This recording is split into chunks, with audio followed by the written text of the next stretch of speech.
Lung cancer.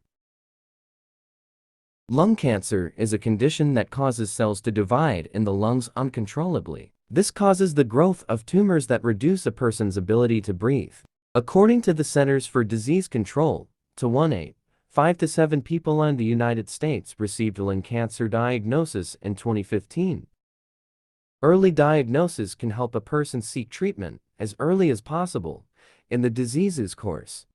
Identifying lung cancer in its earliest stages can be difficult, however, because the symptoms may be similar to those of a respiratory infection, or there may be no symptoms at all.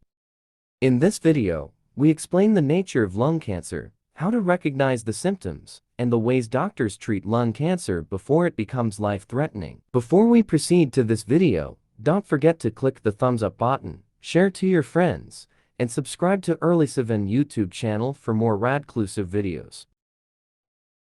What is lung cancer? Cancer causes certain mutations in otherwise healthy cells. Typically, the body programs cells to die at a certain stage in their life cycle to avoid overgrowth. Cancer overrides this instruction, causing cells to grow and multiply when they should not. The overgrowth of cells leads to the development of tumors and the harmful effects of cancer. In lung cancer, this pattern of cell overgrowth occurs in the lungs, which are vital organs for breathing and gas exchange. Doctors typically diagnose two lung cancer types, small cell and non-small cell, depending on how they appear under a microscope. A person is more likely to have non-small cell lung cancer than small cell. While anyone can develop lung cancer, cigarette smoking and exposure to smoke can increase the likelihood that a person will experience the condition. Lung cancer can develop if a person has a history of exposure to inhaled chemicals or other toxins. Even if this exposure to chemicals and other toxins was a long time ago, it could cause changes in lung cells that led to cancer.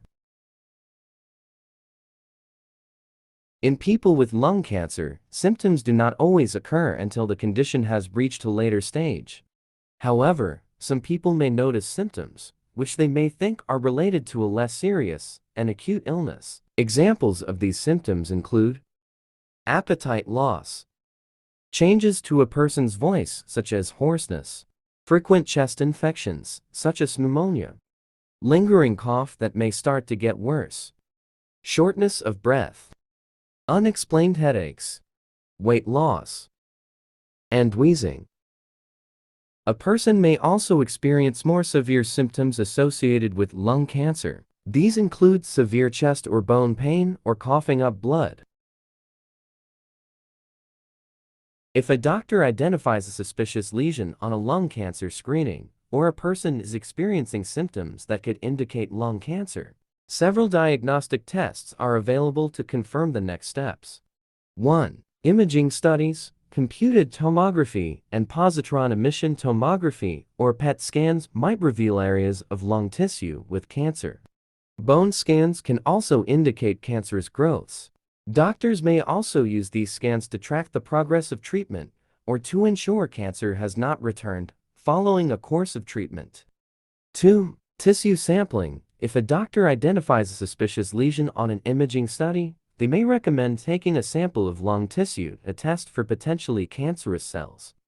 There are different ways to take a tissue sample, and the method often depends on the location of the lesion. One example is when a doctor performs a bronchoscopy, which involves inserting a special thin, lighted scope with a camera on the end.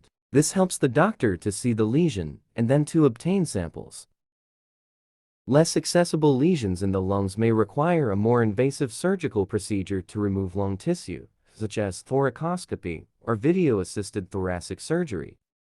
3. Lab testing. A doctor may also order sputum testing or blood testing to check for the presence of lung cancer. A doctor will use this information to determine what type of lung cancer may be present and how advanced the disease has become. Early diagnosis of lung cancer can be life-saving. This is because lung cancer cells can travel to other areas of the body before a doctor detects them in the lungs. If this spread or metastasis has taken place, it makes treating the disease much more difficult.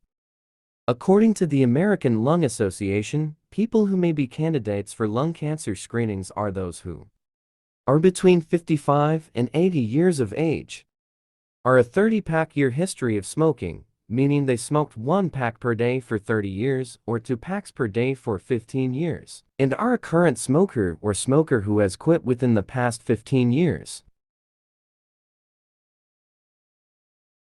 The staging of cancer indicates how far it has spread through the body and its severity. This classification helps clinicians support and direct treatment for the best results. Each stage determines whether cancer has or has not spread or has spread to nearby lymph nodes. It may also take into account the number and size of the tumors. Staging definitions may vary, but doctors typically stage non-small cell lung cancer using the tumor size and the spread to guide them in the following way. Occult or hidden cancer does not show on imaging scans, but cancerous cells might appear in the fluid or mucus and may have reached other parts of the body. Stage 0, the doctor finds abnormal cells only in the top layers of cells lining the airways. Stage 1, a tumor has developed in the lung, but is under 5 cm and has not spread to other parts of the body. Stage 2, the tumor is smaller than 5 cm and might have spread to the lymph nodes in the area of the lung, or smaller than 7 cm and spread to nearby tissues but not lymph nodes.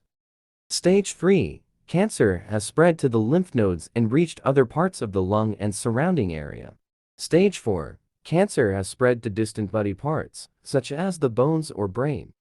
Small cell lung cancer has its own categories, limited and extensive, referring to whether cancer has spread within or outside the lungs. Treatments for lung cancer depend on its location and stage, as well as the overall health of the individual. Surgery and radiation are the most common approaches to treating lung cancer, but other treatments are available. 1. Surgery. A doctor may operate to remove cancerous lung tissue and tissue in the surrounding areas where cancer may have spread. This sometimes involves removing a lobe or large segment of the lung in a procedure called a lobectomy. 2. Chemotherapy. This treatment uses drugs to shrink or eradicate cancer cells. These medications target rapidly dividing cells, which makes them ideal for treating cancer. Chemotherapy treatment has a more significant impact on cancers that have spread to different parts of the body and require a body-wide attack. However, chemotherapy is a powerful intervention and can have side effects including extreme nausea and weight loss. 3. Radiation therapy. This approach uses high-energy rays to kill cancerous cells. A doctor may also use radiation to shrink a tumor before removing it surgically. Radiation therapy is mainly useful on cancers that occur in one location and have not spread. 4. Targeted therapy. This is the use of particular medications that specifically target a particular behavior in cancer cells. Examples include medicines that stop cancer cells from multiplying. If a person has concerns that they could be at risk for lung cancer, they should talk to their doctor. If you like this video, please give it a thumbs up, share to your friends, and subscribe to Earlyseven YouTube channel.